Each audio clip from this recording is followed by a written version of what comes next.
بسم اللہ الرحمن الرحیم۔ السلام علیکم پیارے دوستو، آج ہم حضرت عمر فاروق رضی اللہ تعالیٰ عنہ کی عدالت میں پیش ہوئے مقدمے کا ذکر کریں گے، لہٰذا ویڈیو بہت اہم اور ایمان افروز ہونے کے ساتھ ساتھ بہت دلچسپ ہونے والی ہے، لہٰذا ویڈیو کو اینڈ تک ضرور دیکھیے گا۔ اسی کے ساتھ ہی اگر آپ نے ابھی تک ہمارا چینل سبسکرائب نہیں کیا ہے تو لازمی سے سبسکرائب کر لیں اور بیل آئیکن ضرور پریس کریں تاکہ نئی آنے والی ویڈیو کا نوٹیفیکیشن آپ کو ملتا رہے۔ جزاک اللہ۔ ایک مرتبہ حضرت عمر فاروق رضی اللہ تعالیٰ عنہ کی عدالت عالیہ میں ایک مقدمہ پیش ہوا۔ دو خوبصورت نوجوان ایک نوجوان کو پکڑ کر حاضر ہوئے اور فریاد کی، اے امیر المؤمنین، اس نوجوان نے ہمارے بوڑھے باپ کو قتل کر دیا ہے، اس ظالم قاتل سے ہمارا حق دلوائیے۔ آپ رضی اللہ تعالیٰ عنہ نے دعویٰ سننے کے بعد ملزم کی طرف دیکھا اور دریافت فرمایا کہ تو اپنی صفائی میں کیا کہتا ہے؟ ملزم نے عرض کی، ہاں امیر المؤمنین، یہ جرم واقعی مجھ سے ہوا ہے، میں نے زور سے ایک پتھر سے مارا تھا جس سے وہ ہلاک ہو گیا تھا۔ فاروق اعظم رضی اللہ تعالیٰ عنہ نے فرمایا، گویا تم اپنے جرم کا اقرار کرتے ہو؟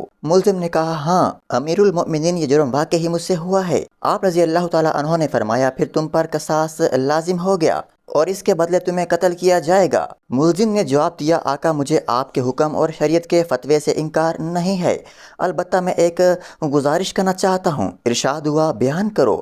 عرض کی، 3 دن کی مہلت چاہتا ہوں، 3 دن کے بعد حاضر خدمت ہو جاؤں گا۔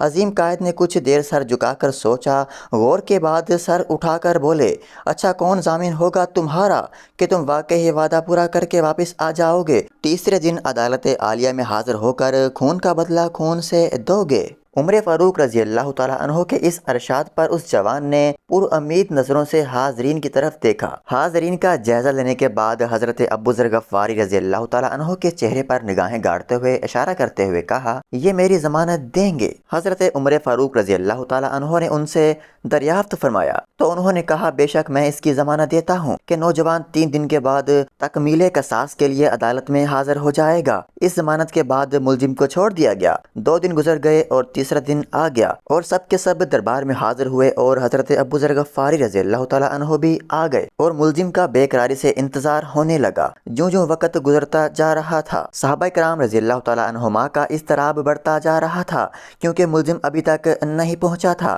اور وقت قریب آ رہا تھا، اور صحابہ کرام رضی اللہ تعالیٰ عنہما کو ابو ذر غفاری رضی اللہ تعالیٰ عنہ کی نسبت پریشانی ہونے لگی۔ 1-2 مرتبہ مدعیوں نے بھی دریافت کیا، مگر انہوں نے ہر مرتبہ یہی جواب دیا کہ اگر 3 یوم گزر گئے اور ملزم نہ آیا تو میں اپنی ضمانت پوری کروں گا، پریشانی کی کوئی بات نہیں ہے۔ جب حاضرین پریشانی کی انتہا پر پہنچ گئے اور دہلا دینے والے انجام کے تصور سے سہم گئے کہ اچانک ایک طرف سے ملزم دربار میں حاضر ہوا، اس کا جسم پسینے سے تر تھا، چہرے پر گرد جم چکی تھی، مسلسل بھاگنے سے اس کی سانس پھول گئی تھی۔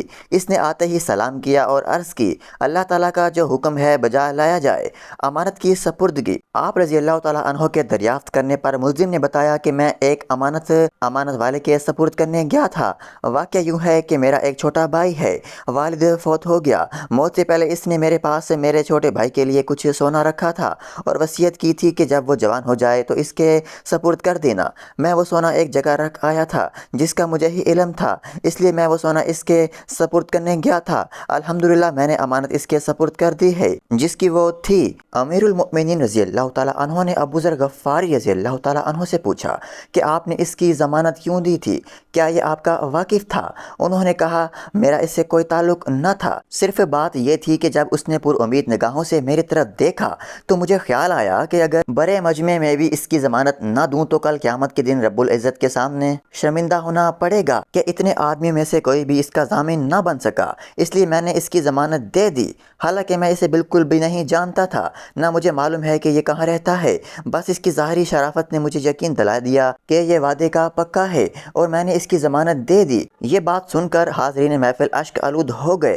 مدعیوں نے بھی التجا کی کہ اے امیر المؤمنین، ہم نے اپنے باپ کا خون کا بدلہ معاف کر دیا۔ پیارے دوستو، صحابہ کرام رضی اللہ تعالیٰ عنہما کا ایمان اور یقین کتنا مضبوط تھا کہ وہ دوسرے بندے کو دیکھ کر یہ پہچان لیتے تھے کہ یہ بندہ وعدہ پورا کرنے والا ہے یا نہیں۔ پیارے دوستو، جیسا کہ اس کی مثال اس واقعے سے حضرت ابو ذر غفاری رضی اللہ تعالیٰ عنہ کی ملتی ہے۔ پیارے دوستو، یہاں پر ہمیں یہ سبق بھی سیکھنے کو ملتا ہے کہ اگر ایمان اور یقین مضبوط ہو تو منزلیں آسان ہو جایا کرتی ہیں، جیسے ان 2 بھائیوں نے اس جوان مجرم کو اپنے بوڑھے باپ کا قتل معاف کر دیا۔ پیارے دوستو، یہاں پر یہ دعا فرمائیے کہ اس واقعے کو سیکھتے ہوئے اللہ تعالی ہمارا بھی ایمان اور یقین مضبوط فرمائے۔